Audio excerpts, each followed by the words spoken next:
What if understanding and managing one of our most potent emotions, anger, could actually change lives, break cycles of crime, and make our communities safer?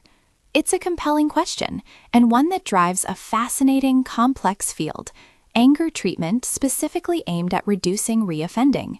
Welcome! Today we're going to explore what actually works when it comes to helping individuals who have committed offenses learn to manage their anger, and critically, how that impacts their chances of reoffending. It's not as simple as just counting to 10.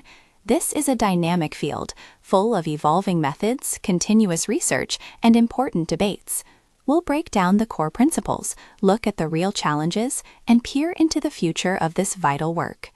The journey to reducing reoffending through anger management truly begins with a foundational approach known as cognitive behavioral therapy, or CBT.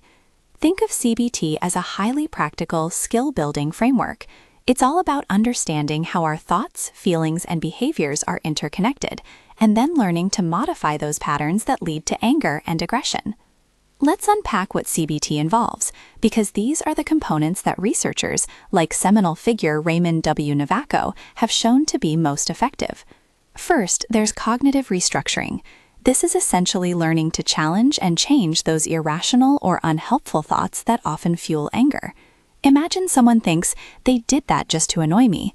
Cognitive restructuring helps them reframe it to, maybe they didn't see me, or they're having a bad day. It's about shifting perspective.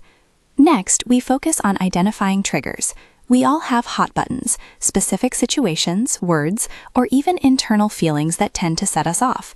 For someone prone to aggression, recognizing these triggers before they escalate is a crucial first step.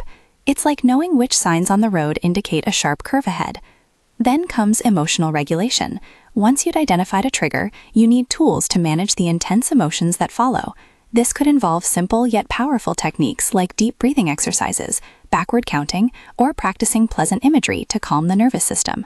These aren't just feel-good exercises, they're physiological tools to regain control. A core piece of the puzzle is developing problem-solving skills. Often, aggression arises when individuals feel they lack constructive ways to handle challenging situations. CBT equips them with strategies to navigate conflicts, negotiate, and find solutions without resorting to anger or violence. It's about building a toolbox for life's inevitable difficulties. Behavioral coping involves practicing alternative responses. Instead of lashing out, someone might learn positive self-talk, assertiveness techniques, or redirect their impulses through physical activity like sports, or simply by walking away from a volatile situation. These are active, deliberate choices that replace old, harmful habits. Finally, psychoeducation provides a clear understanding of anger itself, what it is, how it manifests physically in the body, and its direct connection to aggressive behavior. Knowledge, in this case, truly is power, helping individuals feel less overwhelmed by their emotions. Beyond CBT, other key principles enhance effectiveness. Motivational interviewing is a technique where therapists work with offenders to help them acknowledge their anger issues and build their own internal motivation for change. It's not about telling them what to do, but helping them discover why they want to change. And then there are the Risk-Need-Responsivity principles, or RNR. These ensure that treatment programs are designed to address the specific criminogenic needs, factors like poor anger control, that directly contribute to an individual's criminal behavior, and that the programs are tailored to their learning style and motivation. When these principles are followed, we see greater reductions in reoffending. Interestingly, while not solely anger treatment, restorative justice programs, which focus on accountability and repairing harm, have also shown some promise, especially for young or first-time offenders. They bring victims and offenders together, fostering empathy and responsibility. Now, why is this field so actively trending? Well, reducing recidivism is a constant goal for justice systems worldwide. The recognition that anger is a significant criminogenic need, meaning it directly contributes to criminal behavior for many violent offenders, fuels continuous investment and development in this area.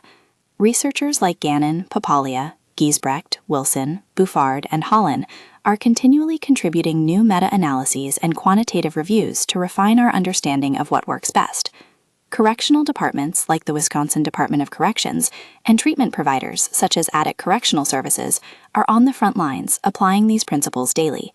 Even professional associations, like the National Anger Management Association, provide certifications and recognize evidence-based models. But despite this progress and dedicated effort, the path isn't always smooth.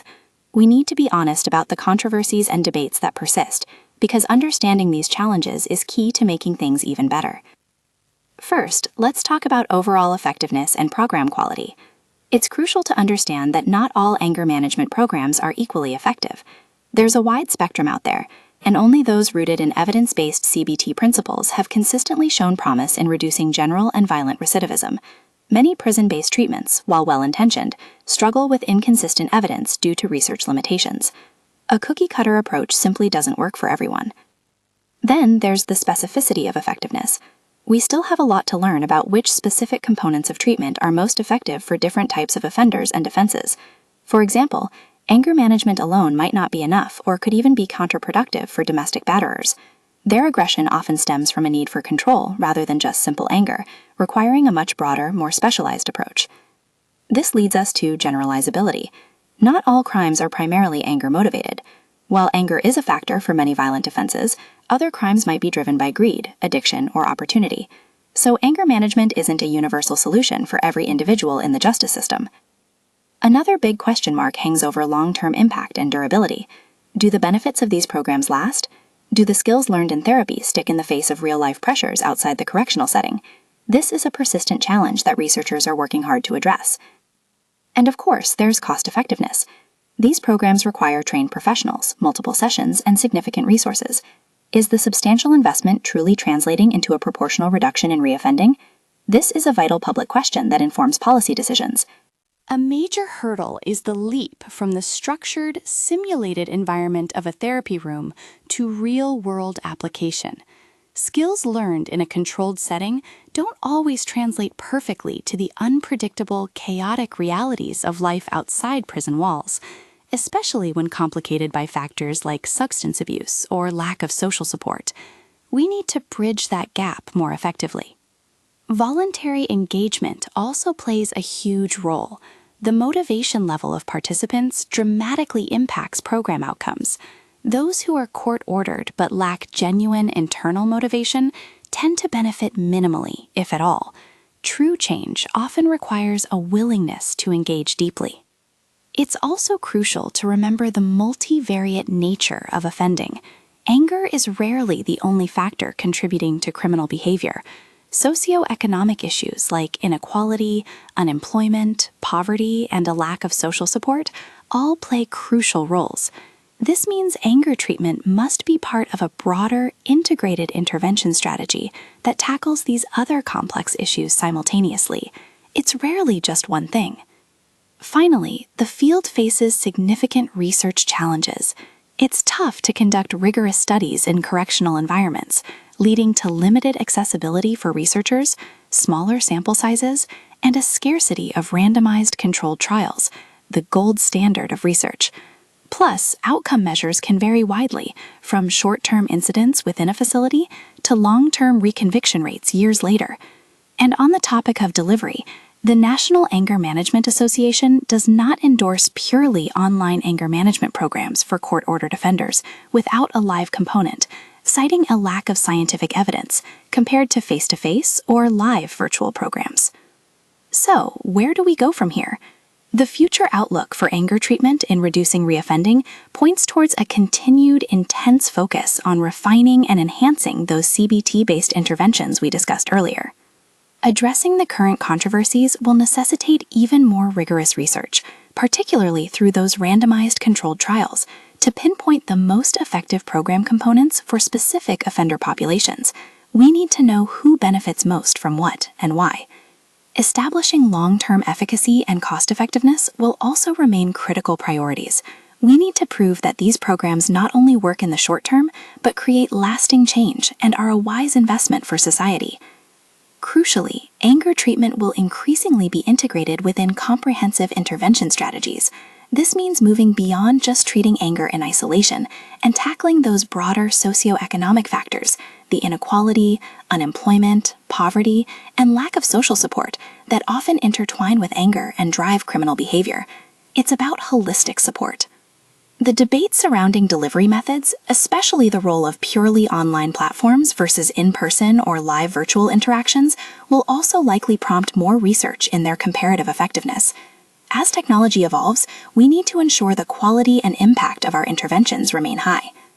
Ultimately, the field will continue to evolve, striving for more targeted, evidence-based, and sustainably effective solutions. The goal is clear: to help individuals manage their anger, heal from past harms, and successfully reintegrate into society, thereby reducing reoffending and building stronger, safer communities for everyone. It's a complex, challenging, but profoundly hopeful endeavor.